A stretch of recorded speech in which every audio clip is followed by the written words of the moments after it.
واقعہ کربلا کو یاد کر کے ہمیشہ امت کے وفادار لوگ روتے رہیں گے۔ رہتی دنیا تک امام حسین علیہ السلام کے غم میں کائنات ماتم کنا رہے گی۔ آسمان کی سرخی شہادت امام حسین علیہ السلام کی شہادت دیتی رہے گی، اور تاریخ ہمیں آئینہ دکھاتی رہے گی کہ کس طرح کربلا کے تپتے ہوئے صحرا میں گلشن رسالت کے مہکتے پھولوں کو شہید کیا گیا۔ فرات کے کنارے جناب عباس علمدار علیہ السلام کے بازو شہید کیے گئے۔ کربلا میں رسول اللہ صلی اللہ علیہ وسلم کا کنبہ تہہ تیغ کر دیا گیا۔ ان کے لاشوں پر گھوڑے دوڑائے گئے، ان کا سر کاٹا گیا۔ جوان علی اکبر علیہ السلام سے لے کر 6 ماہ کے علی اصغر علیہ السلام تک تیروں سے چھلنی کر دیے گئے۔ بالآخر جگر گوشہ رسول امام علی مقام سیدنا امام حسین علیہ السلام کو بھی 3 شب و روز کا بھوکا پیاسا حالت سجدہ میں شہید کر دیا گیا، اور حسین علیہ السلام کی شہادت پر سارا عالم ماتم کنا ہو گیا۔ اب یزیدی فوج گلشن فاطمی کو تاراج کرنے کے بعد 12 محرم الحرام تک میدان کربلا میں ٹھہری رہی، اور اپنے لشکر کے مقتول جہنمیوں کی لاشوں کو جمع کر کے ان کی نماز جنازہ پڑھتی رہی، اور ان جہنمیوں کے کفن و دفن کی رسم بھی بڑے اطمینان سے ادا کی گئی۔ لیکن ان لعینوں کو یہ توفیق تک نہ ہوئی کہ لاشہائے شہدائے کربلا رضوان اللہ تعالی علیہم اجمعین کے کفن و دفن کا بھی انتظام کریں، اور یہ توفیق انہیں نصیب بھی کیسے ہوتی کہ شقاوت ان کے لیے مقدر ہو چکی تھی۔ بعض روایات سے یہ شہادت ملتی ہے کہ یزیدی فوج کے کربلا سے چلے جانے کے بعد نہر فرات کے قریب آباد غازریہ نامی گاؤں کے لوگ آئے، اور انہوں نے بڑے اعزاز و اکرام کے ساتھ لاشہائے شہداء کے کفن و دفن کی رسم ادا کی۔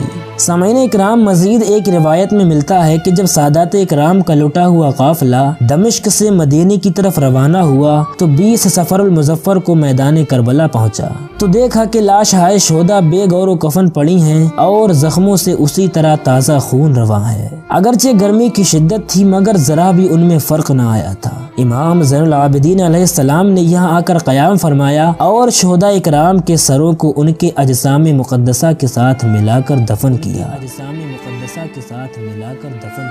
اب کفن و دفن کے بعد ارض کربلا سے یہ لٹا ہوا قافلہ حسینی رحمت و برکت والی سرزمین یعنی مدینہ طیبہ کی طرف روانہ ہوتا ہے۔ کیا کچھ گزرتی ہوگی قلب اہل بیت اطہار علیہم السلام پر، کتنی علمگیز کیفیت رہی ہوگی ان معصومین اہل بیت اطہار علیہم السلام کی، زبان میں تاب نہیں کہ اس کا کچھ تذکرہ کیا جا سکے۔ یہ انہی کے عزم اور حوصلے کی پختگی تھی کہ مسکراتے ہوئے مصائب و آلام کی اس پرخار وادی کے ہر کانٹے کے زخم کو برداشت کرتے چلے گئے، اور یہ تک نہ ظاہر ہونے دیا کہ انہیں کوئی تکلیف ہوئی ہے، بلکہ یہ ثابت کر دیا کہ وفا شیاروں کے لیے راہ محبوب کا ہر کانٹا پھول سے زیادہ نازک اور لطف انگیز ہے۔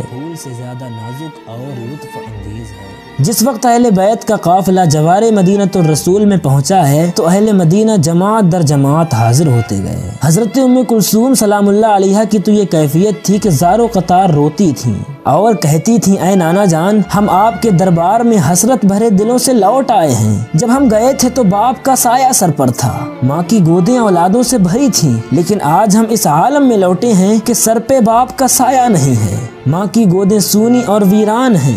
گئے تھے تو مسرت و شادمانی قدموں سے لپٹی تھی، لیکن اے نانا جان، جب ہم واپس آئے ہیں تو غم و آلام ہمارے دامن سے وابستہ ہیں۔ جب گئے تھے تو ہمارے ساتھ ہمارے مونس و غمگسار حسین علیہ السلام تھے، اور آج ہمارے مونس و یاور ہم سے جدا ہو چکے ہیں، جن کے غم میں ہماری آنکھیں اشکبار ہیں، ہمارے دل فراق حسین میں تڑپ رہے ہیں۔ ہم تو آپ کی چہیتی بیٹیاں ہیں، لیکن اے محبوب خدا، آج ہم پہ ایسا ظلم ہوا کہ ہم اونٹوں پر بے حجاب اور بے پردہ سوار ہوئے ہیں۔ امام زین العابدین علیہ السلام کو جب مصطفیٰ کریم صلی اللہ علیہ وسلم کا سبز گنبد نظر آیا، یارائے صبر نہ رہا، آنکھیں بلک پڑی، بے ساختہ کہنے لگے، اے رحمت للعالمین، اے بے کسوں کے فریاد رس، اے بے سہاروں کے سہارے، آج میں آپ کے جگر گوشہ حسین علیہ السلام کو دشت بے کسی میں سلا کر دائمی فرقت و جدائی کا غم لے کر حاضر آیا ہوں۔ اسیران کرب و بلا کے نوحے سن کر مدینے کا ایک ایک گلی کوچہ ماتم کدا بن گیا۔ اہل مدینہ چیخ چیخ کر رو رہے تھے اور پکار رہے تھے، واہ حسینہ واہ حسینہ، واہ حسینہ واہ حسینہ۔ تاریخ شاہد ہے اس بات پر کہ سانحۂ کربلا کے بعد امام زین العابدین علیہ السلام ساری زندگی اپنے بابا اور شہدائے کربلا کے غم میں زار و قطار روتے رہے۔ اپنے بابا اور شہدائے کربلا کے غم میں زار و قطار روتے رہے۔